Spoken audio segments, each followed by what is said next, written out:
Welcome to At Home with the Johnsons. With me, Lisa. And me, Sam.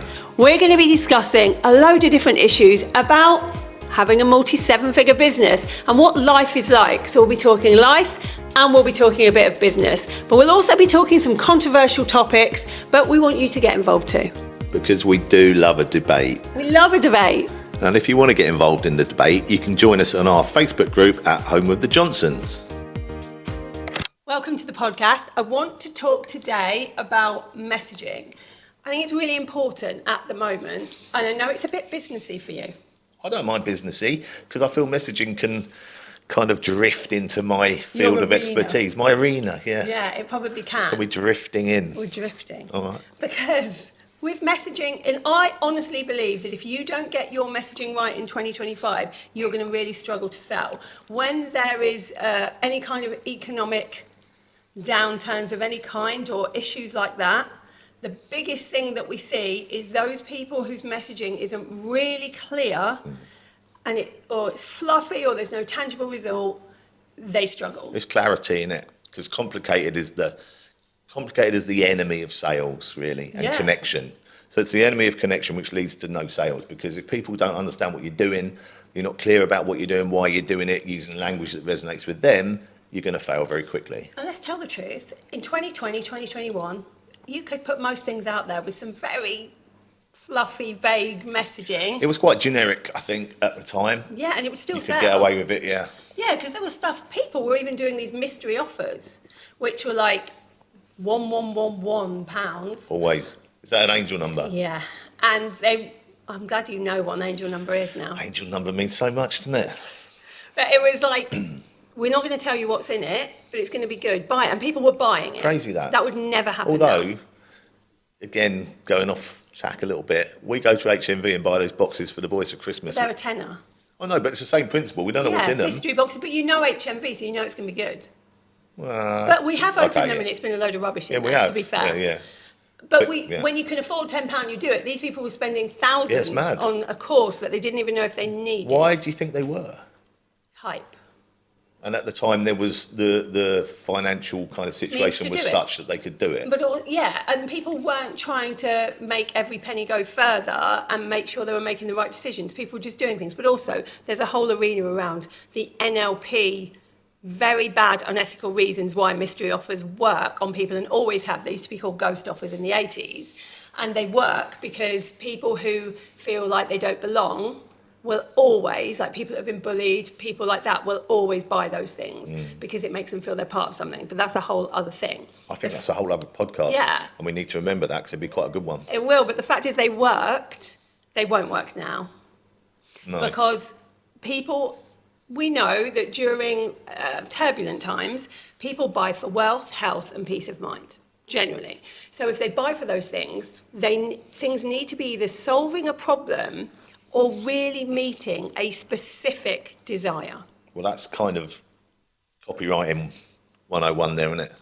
So that's what you do. When you write your launch emails or, when you're writing a sales page, is that what you do? Do you just think, right, what's the problem you're going to solve and how are you going to solve it and why are you going to solve it better than anyone else? And so then you need that solving mechanism to, obviously, you've done your ideal client work before. If you're your own business, you should have done. That's what you teach people to do. So you know who you're aiming for. You need to think about how are you going to solve it in a way that is the right way for them compared to all the other people out there. And when I talk about this, you've taught me this a bit, but we kind of expand it. People say to me, well, I can't do that because it's been done before. And your answer is usually, if it hasn't been done before, it's probably not a very good idea, is it? Yeah. And then I always we talk about how many barbers are there in your average high street? How many nail salons? They all make a living. The biggest one that you always say is Brick Lane. Yeah. Like there's loads of curry houses in Brick Lane. I think there's 25 Indian restaurants in a street that's just under a mile long, and yet they all make a living.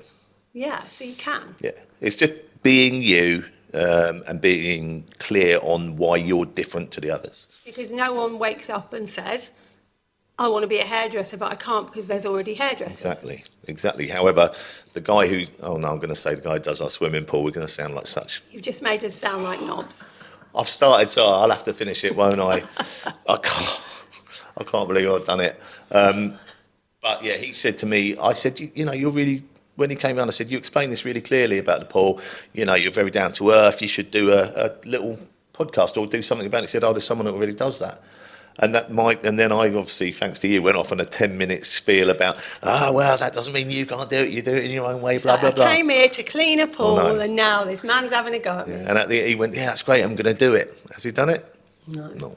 So I obviously wasn't that convincing, was I?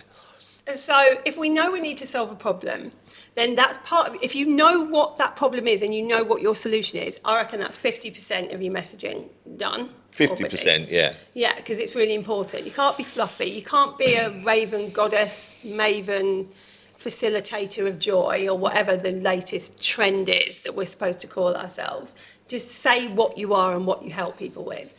But I think there's more to it, because I really believe in secondary and tertiary messaging. Why don't you expand on that then? I will expand on that. Excellent. You Well sound done. like a really bad TV presenter. Oh, was that bad? Why don't you expand on that? Like that one in The Rivals that we just watched. I love The Rivals. That was so good. It's brilliant. Yeah. Feel like there are loads of people doing the same thing out there. Like, we could say there's some saturation now in certain industries. If you believe in saturation, I'm not sure I do. But let's say there's a lot of people doing the same thing. So the only reason that there is for people to choose you over somebody else is your secondary messaging. And I believe that's the things you really care about, the things that make you you, the opinions you have. I believe that it's the thought leader part of you that people choose to work with because of. But to be a thought leader, you need to have thoughts. That seems obvious, but so many people are too scared to put their thoughts out there, and so they can't be thought leaders. Okay, so to be a thought leader, you need to be willing to stick your neck out a little bit. And say what you really Yeah. believe, and say the things you care about. I believe your secondary messaging has to be attached to your primary messaging. So like, if we say your primary messaging is what you do, so your primary messaging would be, I'm a copywriter that helps online entrepreneurs get more sales by using persuasive and storytelling copy, for instance. Pretty much. Yeah, so that would be your primary messaging.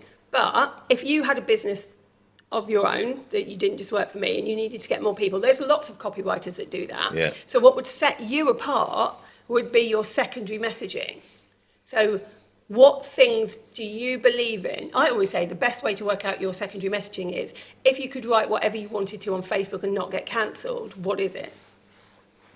What do you think it is for me? I'm too scared to say anything. Yeah, but that fear is what stops people Yeah, but it choosing doesn't have to you be over someone controversial, else. does it? No. Well, like, for instance, one of my clients' secondary messaging is that she doesn't believe that the curriculum is right for schools any longer. She believes it's outdated, and she's lobbying to get it changed. It basically is something that's more of a movement that other people can get on board with, will make that, like my secondary messaging is about integrity, it's about anti-bullying. People can get on board with that. They either agree with you or they don't. And if they I think don't, mine it's fine. would be around kind of your opinions and the things you were taught when you were younger don't have to stay with you as you grow.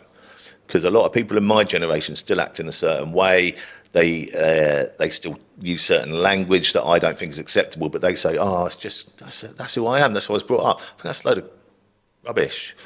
I do, because you can't, you don't still drive around in a horse and cart because I did it 100 years ago. It's true. You move on. You find different ways of doing things. It's an excuse, though, isn't it, when people say, "Oh, It is an yeah, excuse. it's an age thing." Oh yeah, he doesn't mean it. It's just how he was brought up. Nah, I'm not having that. I'm not having So that that at all. could definitely be one. Yeah. Like, you're passionate about it, and therefore Yeah, you could really talk about passionate about it. And it could change something, because I believe that secondary messaging should change others' opinions. That's what thought leaders do. They change the minds of opinions rather than giving value or education.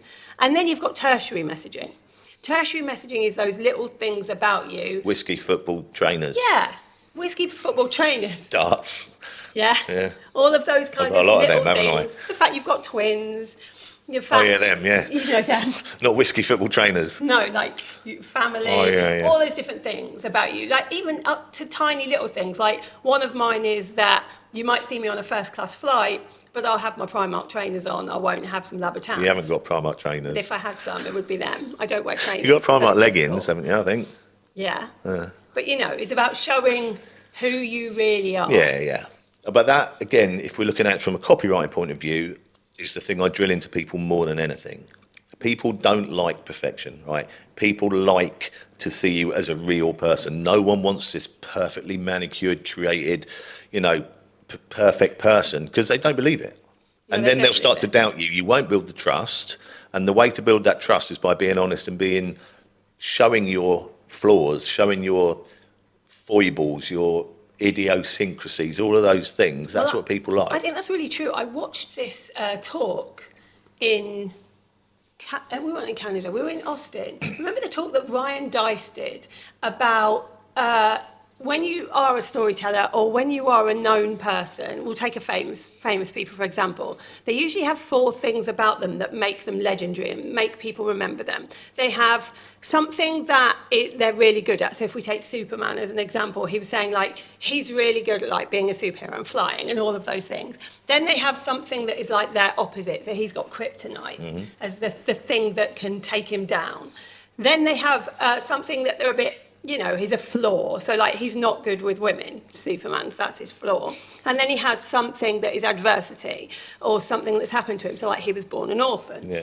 And all of those 4 things make this really strong character. And if we look at anything in history, whether it's, any films, let's say Harrison Ford in... Indiana Jones? Yes, that one, Indiana Jones. He has 4 things. And when we realised this, because we were sitting there and I was about to go on stage, and you turned to me and went, in your talk, you've got all 4 of those things. Yeah, and we didn't know you'd done it. Because we No. hadn't seen that methodology that he used, but the proof of it was that we'd come across it without knowing it was there. And when I did the talk, everyone loved it. Yeah. And it was because all of those 4 things So were the in it. timing was good, wasn't it? Yeah, what I was good at. Well, I've made $28 million in 7 years. That's like my Superman thing. The things that is my Achilles heel, the bullying and the trolling. The thing that I'm a bit stupid at. We had that picture of me when I went to that hotel and tried to copy that woman, and I looked ridiculous falling in the pool. Yeah, I remember that. Yeah, you put on your white swimming costume and your big floppy hat, didn't you? And tried to climb on the same bit of the pool that she did, I looking looked all ridiculous. elegant. And you took a picture of me. I think it was the photography Well, we always- that were a problem. Yeah, that would be it. We always used. There was one we got at the end which actually looked quite good, but we always used Use the the one of bad you one. really ungainly, kind of clambering up on this swimming pool. Yeah. So that's like me being a fool, which happens all the time. Yeah. And then you've got the adversity, the fact that I was, bullied and grew up in poverty. Yeah. So all 4 bits were in there and it worked. And I think if your messaging can encompass those 4 kind of things when you're talking about you and your story, and you believe storytelling is really, really Oh important. yeah, absolutely. I mean, I think when there was an interesting thing that happened to me not long after I started out doing the copywriting, and you said there's this amazing copywriter talking shrimp. She's called Laura Belgray, and she's a friend of ours now. And you said she's amazing. She's doing this kind of retreat in Florence. That's right. We should go and learn. And I'd just written my website at this point, and we went. And on the first day, she went, right, here's how you have to talk. You have to use your proper voice. You don't try and sound like anyone else. You don't want to sound corporate. And in my head, I was thinking, oh, bollocks. I've got to get rid of my whole website now. And I literally did. I binned it all off the start. It's really easy to think you have to write in this super professional corporate way when you've been in especially corporate. if you've had time in corporate, you have to use certain words and certain sentences, and you have to punctuate in a certain way. Her whole messaging and mine that I tell everybody now is, if you write something, right, and then read it back to yourself and it doesn't sound like you, don't use it. Well, I did that, didn't Don't I? use it. Because when she said that to me, all over my website and sales page was, would you like to have more abundance in your life? Those words, yeah. And then she was like, read that out loud. And I was like, would you like You've to have never more used the abundance? word She was like, would you abundance. say that to anyone No. ever? I was like, would you like more money? And she was like, put that there. Put that. And I did, and it changed. And that's huge. And still there, I come across people who go, oh, I love the way you write your emails. I can really hear you talking. And they say it to us, don't they, and about the copy for you. And we can really hear your voice coming through. And that is exactly what you're aiming for. Because you think about this. If you wrote in a certain way, all right, and then you then had a meeting with this client, you wanted to shore up the details on the contract. You turned up and sounded totally different to writing. They're going to go, hang on a minute, this isn't who I was forming a connection with, is it? This is a totally different person. Even though you write a lot of my emails with my input, people do say to me when I meet them, you're exactly the same. Well, that's because I don't just write them. I do your copywriting, but you are behind all the emails, and it's sort of tightened up by me. And, I couldn't do it. I'm not a 47-year-old woman who was born in Lincolnshire. This would always be a bit of an issue. Yeah.